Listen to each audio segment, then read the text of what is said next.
الحمد لله فاطر السماوات والأرض جاعل الملائكة رسلا أولي أجنحة مثنى وثلاث ورباع يزيد في الخلق ما يشاء إن الله على كل شيء قدير.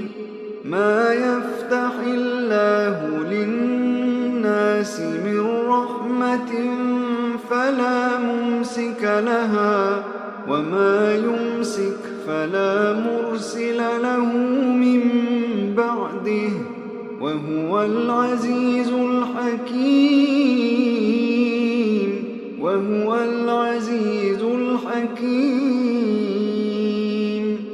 يا أيها الناس اذكروا نعمة الله عليكم هل من خالق غير الله يرزقكم من السماء والأرض لا إله إلا هو